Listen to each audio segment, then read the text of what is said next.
ನಮಸ್ಕಾರ ಸ್ನೇಹಿತರೆ. Welcome back ಹೊಸ ವೀಡಿಯೋಗೆ. ಇವತ್ತಿನ ನಮ್ಮ ರೈಡ್ ಬಂದ್ಬಿಟ್ಟು ರಾಮೇಶ್ವರಂ ಕಡೆ. ರಾಮೇಶ್ವರಮಿಂದ ಧನುಷ್ಕೋಡಿಯಿಂದ ಕನ್ಯಾಕುಮಾರಿ ಹೋಗೋಣ ಅಂತ ಪ್ಲ್ಯಾನ್ ಇದೆ. ನೋಡೋಣ ಏನೇನಾಗುತ್ತೆ, ಏನೇನು ಬಿಡುತ್ತೆ ಅಂತ. ಎಕ್ಸಾಕ್ಟಿಗೆ ಹೋಗಿ ಎಲ್ಲಿದ್ದೀವಿ ಅಂದರೆ ಕೃಷ್ಣಗಿರಿ, ಬೆಂಗಳೂರಿಂದ ಒಂದು 100-120 ಕಿಲೋಮೀಟ್ರ್ ಮುಂದೆ ಬಂದಿದ್ದೀವಿ. ಅಲ್ಲಿಂದ ಬೇಡ, ಇಲ್ಲಿಂದನೇ ವ್ಲಾಗ್ ಶುರು ಮಾಡೋಣ ಅಂತೇಳಿ ಸ್ಟಾರ್ಟ್ ಮಾಡಿದೆ. ಈ ಜಾಗ ತೋರಿಸ್ಬೇಕಿತ್ತು ನಿಮಗೆ. ಅದಕ್ಕೆ ಏನಂದರೆ ಮುರುಗನ್ ಇಡ್ಲಿ ಅಂತ ಜಾಗ. ಏನು ಸಖತ್ತಾಗಿತ್ತು ಅಂದರೆ ಫುಡ್ಡು, ನಿಜವಾಗ್ಲೂ ಆ ಇಡ್ಲಿ ಏನೋ ಒಂಥರ ಸಖತ್ತಾಗಿದೆ. ಸೇಲಂ ರೂಟಲ್ಲಿ ಮಾತ್ರ ಮಸ್ಟ್ ವಿಸಿಟ್ ಇದು. ನೀವೇನಾದ್ರು ಬ್ರೇಕ್ಫಾಸ್ಟ್ ಟೈಮಲ್ಲಿ ಈ ಕಡೆ ಹೋಗ್ತಾ ಇದ್ದೀರಾ ಅಂದರೆ. ಹೋಟ್ಲು ತೋರಿಸ್ತೀನಿ ನೋಡಿ. ಕ್ರೌಡ್ ನೋಡಿ ಹೇಳ್ಬೋದು ನೀವು, ಇಲ್ಲಿ ಎಷ್ಟು ಜನ ಇದ್ದಾರೆ ನೋಡಿ. ಅದ್ರ ಬಿಲ್ ನೋಡಿ ತೋರಿಸ್ತೀನಿ. ನಾನು ತೊಗೊಂಡಿದ್ದು 3 ಇಡ್ಲಿ 1 ದೋಸೆ. 3 ಇಡ್ಲಿ 1 ದೋಸೆಗೆ 309 ರೂಪಾಯಿ ಆಗಿದೆ. ಸ್ವಲ್ಪ ಕಾಸ್ಟ್ಲಿ ಅನ್ಸಿದ್ರೂ ಕ್ವಾಲಿಟಿ ಚೆನ್ನಾಗಿದೆ. Quality no compromise. ಬನ್ನಿ ರೈಡ್ ಶುರು ಮಾಡೋಣ. ಹೆಲ್ಮೆಟ್ ಕ್ಯಾಮ್ರಾದಲ್ಲಿ ಸಿಗೋಣ. ಟೈಮ್ ಬಂದ್ಬಿಟ್ಟು ಇವಾಗ ಎಕ್ಸಾಕ್ಟಾಗಿ 8:45 ಆಗಿದೆ. ಈಗ ಬ್ರೇಕ್ಫಾಸ್ಟ್ ಮಾಡ್ಕೊಂಡು ಕೃಷ್ಣಗಿರಿ ಬಿಡ್ತಾಯಿದ್ದೀನಿ. ಇಲ್ಲಿಂದ ರಾಮೇಶ್ವರಂಗೆ 485 ಕಿಲೋಮೀಟರ್ಸ್ ಇದೆ. ಇನ್ನು ನೋಡೋಣ, ನಾನು ಅಟ್ಲೀಸ್ಟ್ ಸಂಜೆ ಒಂದು ಸನ್ಸೆಟ್ಗೆ ಟೈಮ್ ಅಷ್ಟೊತ್ತಿಗಾರು ರೀಚ್ ಆಗಬೇಕು ಅಂತ ಇದ್ದೀನಿ ರಾಮೇಶ್ವರಂನ. ಬಟ್ ಏನಾಗುತ್ತೆ ಏನೋ ಗೊತ್ತಿಲ್ಲ. ನಾನಂತೂ ಇನ್ನೆಲ್ಲೂ ಪಿಟ್ ಸ್ಟಾಪ್ ಅಂತೂ ಇಲ್ಲ. ಸೀದಾ ಇನ್ನು ಮಧ್ಯಾಹ್ನ ಊಟಕ್ಕೆ ಹಾಕೋಣ ಅಂತ ಪ್ಲ್ಯಾನ್ಸು. ಬಟ್ ಅದು ಆಗಲ್ಲ ನನಗೆ ಗೊತ್ತು. ಬಟ್ ನೋಡೋಣ ಏನೇನಾಗುತ್ತೆ ಅಂತ. ಬಟ್ ಸಂಜೆ ಸನ್ಸೆಟ್ ಅಷ್ಟೊಳಗೆ ರೀಚ್ ಆಗಲೇಬೇಕು ನಾವು.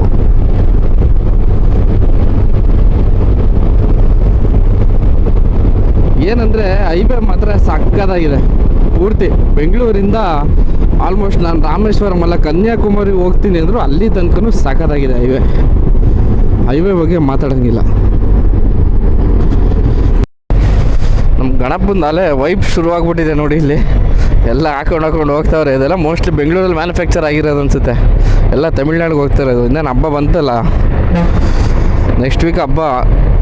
ನೆಕ್ಸ್ಟ್ ವೀಕಲ್ಲ, ಆಗಸ್ಟ್ ಎಂಡಿಗೆ ಬಂದಿರ್ತೀವಿ. ಎಲ್ಲ ಈ ಸಲ ಎಲ್ಲ ಹಬ್ಬಗಳು ಒಂದೊಂದು ತಿಂಗಳು ಮುಂಚೆನೇ ಬಂದಿದ್ದಾವೆ.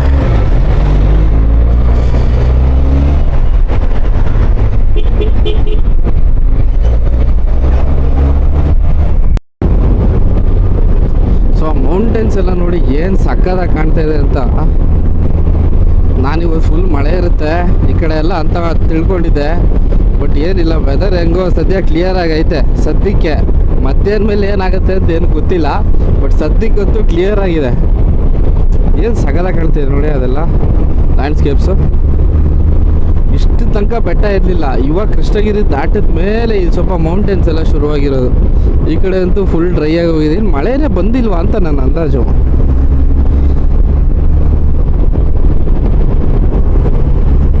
ಪಾಪ ಸ್ಕೂಲ್ ಮಕ್ಕಳು, ಅವ್ರಿಗೇನೋ ಒಂದು ಖುಷಿ ಬೈಕ್ಗಳು ಅಥವಾ ಬೈಕಲ್ಲಿ ಹೋಗೋರು ನೋಡಿದ್ರೆ. ನಾವು ಸಣ್ಣ ಹುಡುಗರಲ್ಲಿ ಹಂಗೆ ಮಾಡ್ತಿದ್ದಿದ್ದು.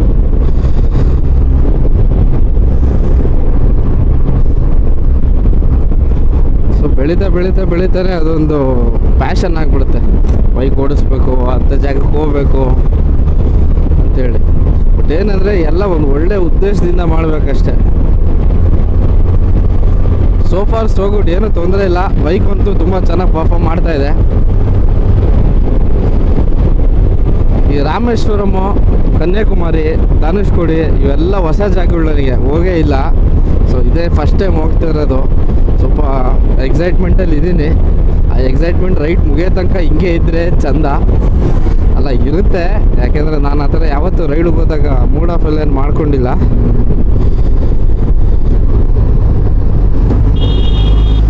ಬಟ್ ಟ್ರಾಫಿಕ್ ಅಂತೂ ಒಂದು ಸ್ವಲ್ಪ ಯಾಕೋ ಜಾಸ್ತಿನೇ ಅನ್ನಿಸ್ತಾ ಇದೆ ಅಪ್ಪ. ಒಂದು ಸ್ವಲ್ಪ ದೂರ ಹೋಗ್ತೀವಿ, ಸ್ವಲ್ಪ ದೂರ ನಿಲ್ತೀವಿ, ಸ್ವಲ್ಪ ದೂರ ಹೋಗ್ತೀವಿ, ನಿಲ್ತೀವಿ. ಅಬ್ಬಾ, ಈ ಕಡೆ ಲ್ಯಾಂಡ್ಸ್ಕೇಪ್ ನೋಡಿ ಏನು ಸಕ್ಕತ್ತಾಗಿ ಕಾಣ್ತಾ ಇದೆ. ಯಾವುದೋ ಕೆರೆ, ಮೌಂಟೇನು. ಈ ಥರ ಪೀಸಾಗಿ ರೈಡ್ ಮಾಡ್ಬೇಕಾದ್ರೆ ಇಂಥೆಲ್ಲ ಸೀನರಿ ಸಿಕ್ಕಿದ್ರೆ ಸ್ವಲ್ಪ ಡಿಸ್ಟ್ರಾಕ್ಟ್ ಆಗಿಬಿಡ್ತೀವಿ. ಬಟ್ ಏನು ಮಾಡೋಂಗಿಲ್ಲ, ನೋಡಲೇಬೇಕಲ್ವ. ಹಂಗಂತ ರೋಡ್ನೇ ಓಡ್ಸೋಕ್ಕಂತೂ ಆಗಲ್ಲ.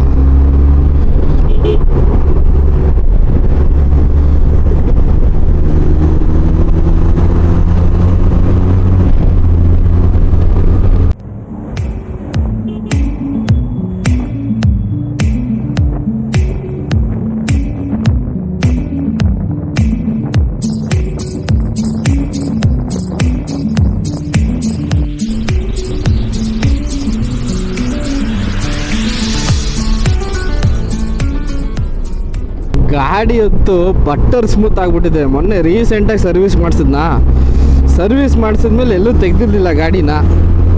ಇದೇ ಫಸ್ಟ್ ಲಾಂಗ್ ತೆಗಿತಾ ಇರೋದು. ಸೆಕೆಂಡ್ ಸರ್ವಿಸ್ ಆದಮೇಲೆ ಹೆಂಗೆ ಮುಗ್ತಿದೆ ಅಂದರೆ ಗಾಡಿ ನನಗೆ ಶಾಕ್ ಆಗ್ತಿದೆ ಅಪ್ಪ. ಎಷ್ಟು ಕೊಟ್ಟರು ತಗೋತಾನೆ ಇದೆ, ಹೋಗ್ತಾನೆ ಇದೆ.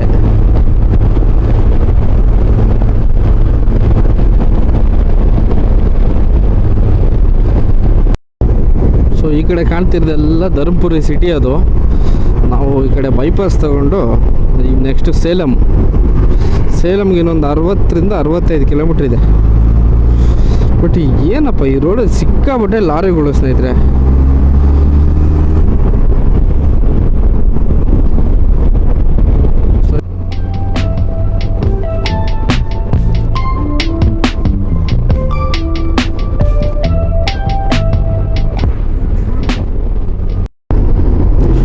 ನೋಡಿ ಇಲ್ಲಿ ಎಷ್ಟು ಲಾರಿಗಳಿದಾವೆ ಗುರು ಯಪ್ಪ.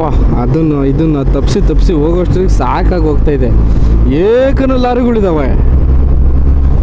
ಅಲ್ಲ ಏನು ಯಾವಾಗಲೂ ಈ ರೋಡ್ ಹಿಂಗೇನಾ ಅಥವಾ ಇವತ್ತಿನ ಏನಾದ್ರು ಹಿಂಗ? ನೋಡಿ ಇಲ್ಲಿ ಆ ಕಡೆಯಿಂದ ಈ ಕಡೆಯಿಂದ ಆ ಕಡೆ ಆಡಿಸ್ತಾನೆ ಅವ್ರು ಅವಾಗಲಿಂದನು. ನಮಗೂ ತಪ್ಪಿಸಿ ಹೊಡೆದು ಬೇಜಾರಾಗೋಯ್ತು ಅವಾಗಿಂದ. ಹೈವೇದು ಒಂದು ಒಳ್ಳೆ ವ್ಯೂ ತಗೊಳ್ಳೋಣ ಅಂದರೆ ಬಿಡ್ತಾನೆ ಇಲ್ಲ ಈ ಲಾರಿಯವರು. ಈಗೆಲ್ಲ ಸಿಕ್ತು ಅನ್ಕೋತೀನಿ. ಅಷ್ಟೊತ್ತಿಗೆ ಅಲ್ಲಿ ಮುಂದೆ ಯಾರಾದ್ರು ಒಬ್ಬರು ಅಟ್ಕಾಯಿಸ್ಕೊಂಡಿರ್ತಾರೆ. ಬಟ್ ಅದೊಂದು ಲ್ಯಾಂಡ್ಸ್ಕೇಪ್ ಸಕ್ಕದಾಗಿ ಕಾಣ್ತಾ ಇದೆ ನೋಡಿ. ಅದು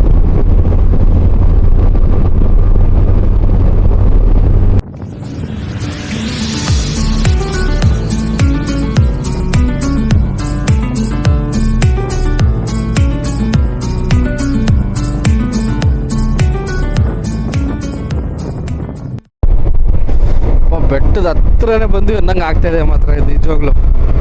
ನೋಡಿಲಿ ಏನು ವ್ಯೂ ಗುರು ಅಬ್ಬ, ಸಕ್ಕತ್ತಾಗಿದೆ ಮಾತ್ರ. ಇನ್ನೇನು ಬೆಟ್ಟದ ಪಕ್ಕದಲ್ಲೇ ಇದೀವಿ ಅನ್ನೋ ಥರ ಕಾಣ್ತಾ ಇದೆ. ಅದು ಕ್ರೇಜಿ.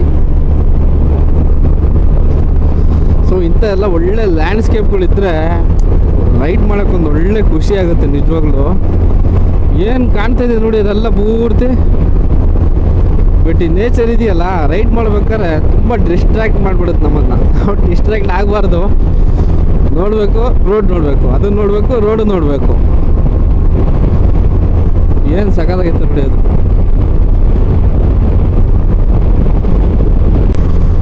ಸೊ ಈಗ ಸೇಲಂ ಎಂಟ್ರಿ ಆದ್ವಿ ನಾವು. ಸೊ ಸೇಲಮೆಲ್ಲ ನಿಲ್ಸೋದು ಬೇಡ ಅಂದ್ಕೊಂಡಿದ್ದೀನಿ. ಮಧುರೈ ಇನ್ನು 250 ಕಿಲೋಮೀಟ್ರ್ ಇದೆ ಮಧುರೈಗೆ. ಸೊ ಮಧ್ಯಾಹ್ನ ಊಟಕ್ಕೆ ಮಧುರೈಗೆ ಹಾಕ್ಬಿಡೋಣ ಅಂತ ಪ್ಲ್ಯಾನು. ಸೊ ಟೈಮ್ ಬಂದ್ಬಿಟ್ಟು ಇವಾಗ ಇನ್ನು 10:15. ಮಧ್ಯಾಹ್ನ ಊಟ ಟೈಮ್ ಅಷ್ಟೊತ್ತಿಗೆ ಮಧುರೈ ರೀಚ್ ಆಗ್ತೀನಿ. ಸೊ ಪಿಟ್ ಸ್ಟಾಪು ಸದ್ಯಕ್ಕೆ ಎಲ್ಲೂ ಬೇಡ, ಮುಂದೆ ಎಲ್ಲರೂ ನೋಡೋಣ. ವ್ಯಾಲೀಸ್ ನೋಡಿ ಸ್ನೇಹಿತರೆ ಏನು ಕಾಣ್ತಾ ಇದೆ.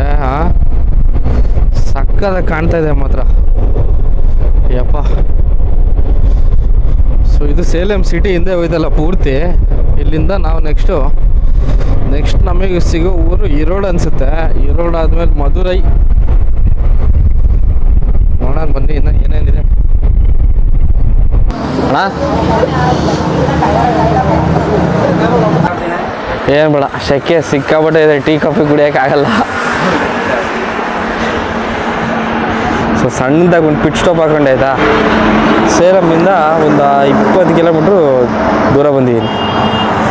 ಬಿಸಿಲು ಸಿಕ್ಕಾಪಟ್ಟೆ ಹೊಡಿತಾ ಇದೆ, ಕೇಳಂಗೆ ಇಲ್ಲ. ಸೊ ಒಳ್ಳೆ ಸಮ್ಮರಲ್ಲಿ ರೈಡ್ ಮಾಡ್ತಿದ್ದೀನಿ ಅನ್ನೋ ಫೀಲ್ ಆಗ್ತಾಯಿದೆ ನಿಜವಾಗ್ಲೂ. ಸೊ ಇಲ್ಲಿಂದ ನೆಕ್ಸ್ಟ್ ಸ್ಟಾಪ್ ಮಧುರೈ ನಿಲ್ಸೋಣ. ಸೊ ಇನ್ನು 340 ಕಿಲೋಮೀಟ್ರ್ ಇದೆ ರಾಮೇಶ್ವರಂಗೆ. ಸಂಜೆ ಸನ್ಸೆಟ್ ಅಷ್ಟೊತ್ತಿಗೆ ರಾಮೇಶ್ವರಂ ರೀಚ್ ಆಗಬೇಕು. ಇದನ್ನು ಊಟಕ್ಕೆ ಮಧುರೈಗೆ ಹಾಕೋಣ ಬನ್ನಿ. ಜಾಸ್ತಿ ಟೈಮ್ ವೇಸ್ಟ್ ಮಾಡೋದು ಬೇಡ, ಹೊರಡೋಣ. ಇದು ಕನ್ಯಾಕುಮಾರಿ, ರಾಮೇಶ್ವರಮ್ಮು, ಅಲ್ಲಿಂದ ಧನುಷ್ಕೋಡಿಯಿಂದ ಕನ್ಯಾಕುಮಾರಿ. ಅಲ್ಲ ಫಸ್ಟ್ ರಾಮೇಶ್ವರಂ. ಹಾಂ ಹಾಂ ಎಂತಣ್ಣ ಪ್ರಾಬ್ಲಮ್ಮಾ? ಏನು ಪ್ರಾಬ್ಲಮ್ಮು? ಇವತ್ತೇ ಈವ್ನಿಂಗ್. ಹಾಂ ಸಂಜೆ. ಹಾಂ ಬೆಂಗಳೂರಿಂದ ರಾಮೇಶ್ವರಂ. ಬರದಾ?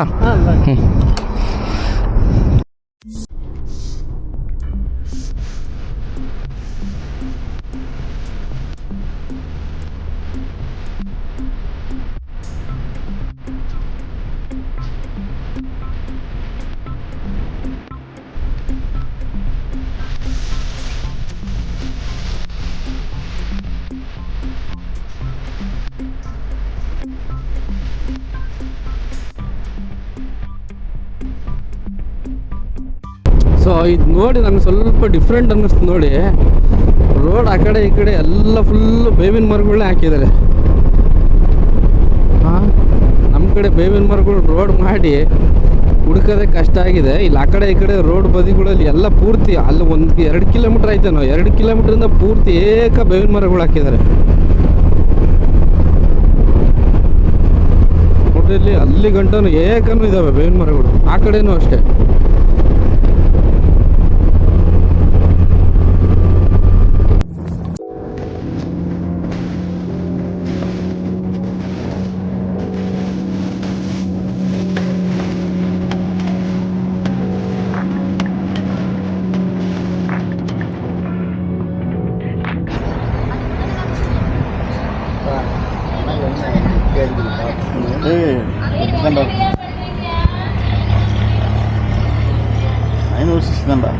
நான் கூட எச்சு நினைச்சேன்.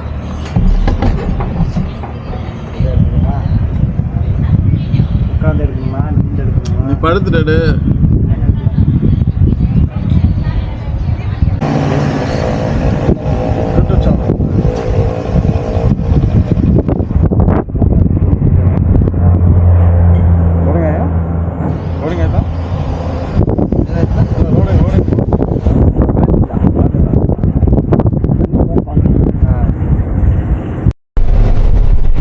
ಇದು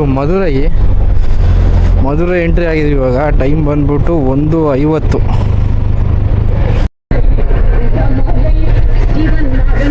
ಏನು ಹೇಳಿ, ತಮಿಳ್ನಾಡು ಜನ ಸ್ವಲ್ಪ ತುಂಬ ಡಿವೋಷ್ನಲ್ ಅಂದ್ಕೊಳ್ಳಿ.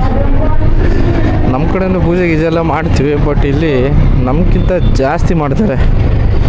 ಹೆವಿ ಡಿವೋಷ್ನಲ್ ಪೀಪಲ್ ಇಲ್ಲ.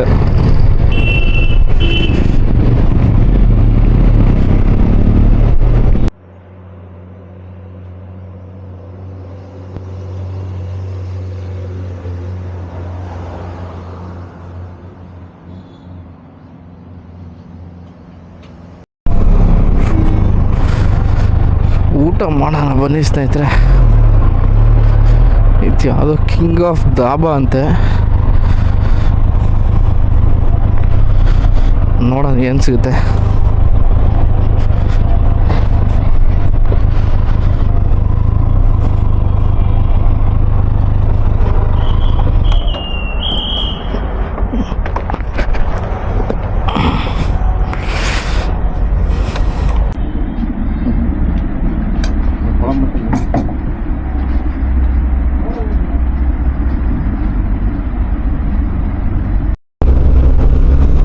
ರಾಮೇಶ್ವರಂಗೆ ಇನ್ನೊಂದು 85 ಕಿಲೋಮೀಟ್ರ್ ಇದೆ.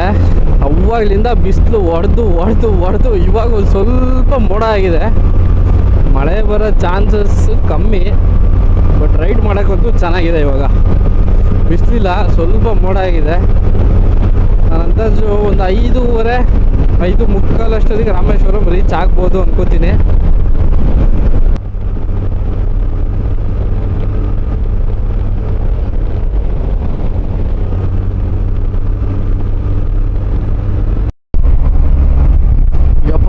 ಏನು ಮಸ್ತಿದೆ ಗುರು ಇದು ಮರ ಎಲ್ಲ. ಡೇಟ್ಸ್ ಮರಗಳು ಏನು ಸಕ್ಕತ್ತಾಗಿ ಕಾಣ್ತಾ ಇದೆ ನೋಡಿ, ಹಿಂದೆ ಮುಂದೆ ಎಲ್ಲ ಕಡೆ.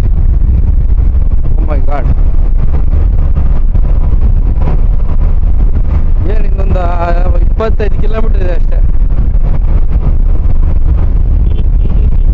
ತಾತ ಎಲ್ಲಿಗೆ ತಾತ?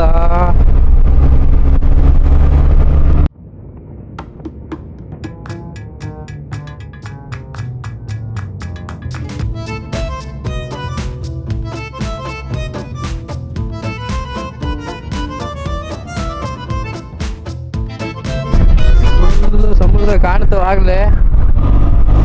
ಈಗ ನಾನು ರೈಟ್ ಸೈಡಿಗೆ ಇರೋದೆಲ್ಲ ಪೂರ್ತಿ ಸಮುದ್ರನೇ.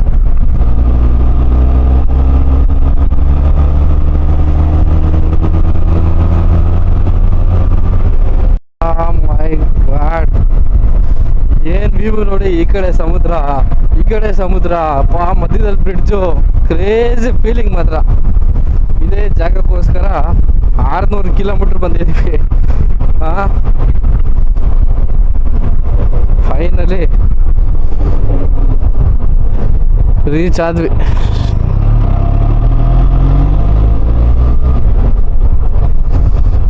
ಅದೇ ಪಂಬನ್ ಬ್ರಿಡ್ಜ್.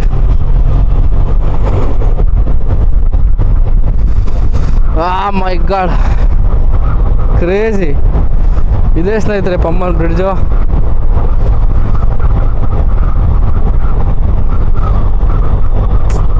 ಏನಿದೆ ನೋಡಿ ಬ್ರಿಡ್ಜ್ ಇದು.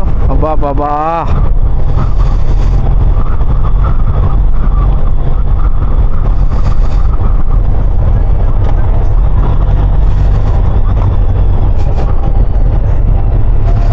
ನಿಲ್ಸೋಣ. ಟ್ರೈನ್ ಕೂಡ ಪಾಸ್ ಆಗ್ತಾ ಇದೆ.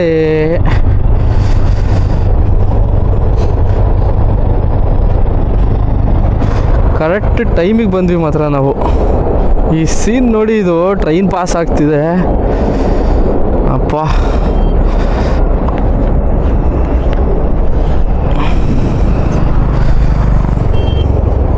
ಇದೇ ಒಂದು ವ್ಯೂಗೋಸ್ಕರ 600 ಕಿಲೋಮೀಟ್ರಿಂದ ಬರಬೇಕಾಯ್ತು.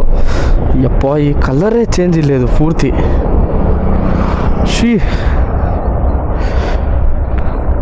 ಆದರೂ ಸಖತ್ತಾಗಿದೆ ಮಾತ್ರ ಸ್ಪಾಟು.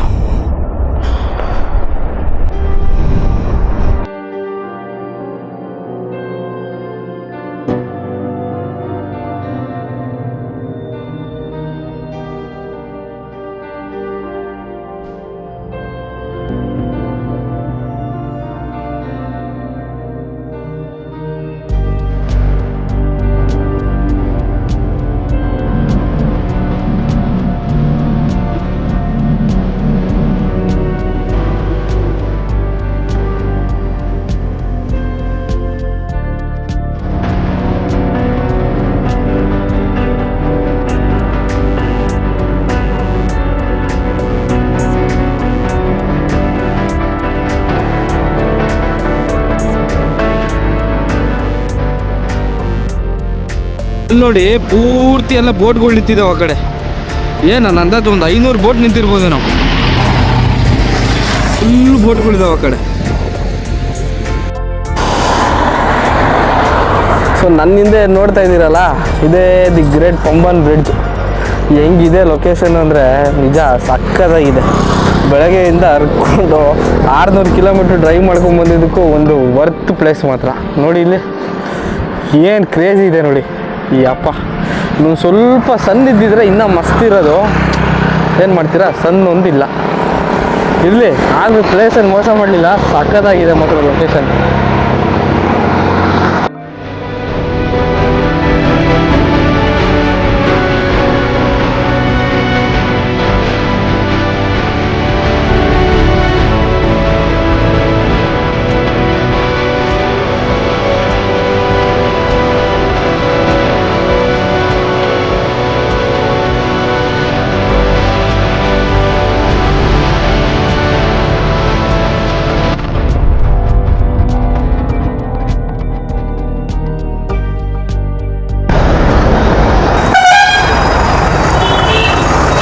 ರಾಮನವಸ್ವಾಮಿ ದೇವಸ್ಥಾನ.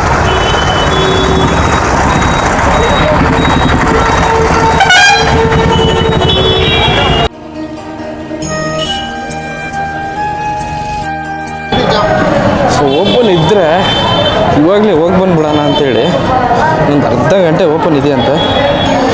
ಓಪನ್ ಇದ್ದರೆ ಇವಾಗಲೇ ಹೋಗಿ ಬಂದ್ಬಿಡ್ತೀನಿ.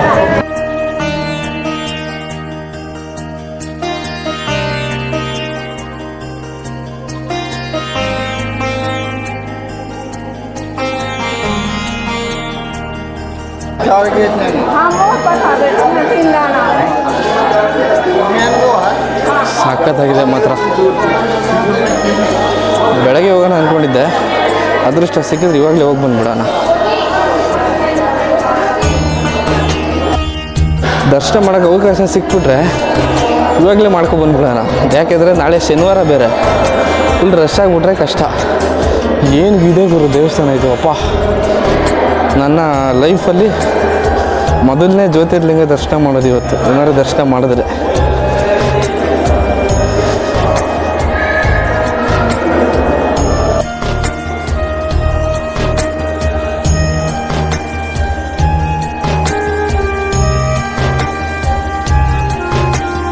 ಎಲ್ಲಿ ತನಕ ಕ್ಯಾಮ್ರಾ ಯೂಸ್ ಮಾಡೋಕ್ಕೆ ಬಿಡ್ತಾರೆ ಅಲ್ಲಿ ತನಕ ಯೂಸ್ ಮಾಡೋಣ, ನಿಮಗೂ ತೋರಿಸ್ದಂಗೆ ಆಗುತ್ತೆ ಅಂತ.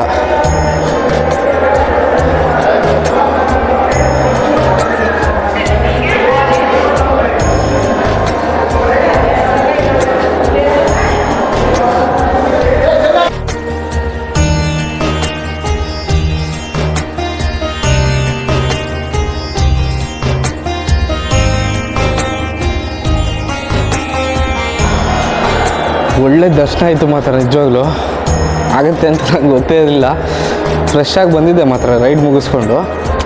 ಒಳ್ಳೆ ದರ್ಶನ ಆಯಿತು ನಿಜವಾಗ್ಲೂ. ನೋಡಿ ಇಲ್ಲೆಲ್ಲ ಹೆಂಗಿದೆ. ನನ್ನ ಮೊದಲನೇ ಒಂದು ಜ್ಯೋತಿರ್ಲಿಂಗ ದರ್ಶನ ಇದು ಶ್ರೀರಾಮೇಶ್ವರಂದಲ್ಲಿ.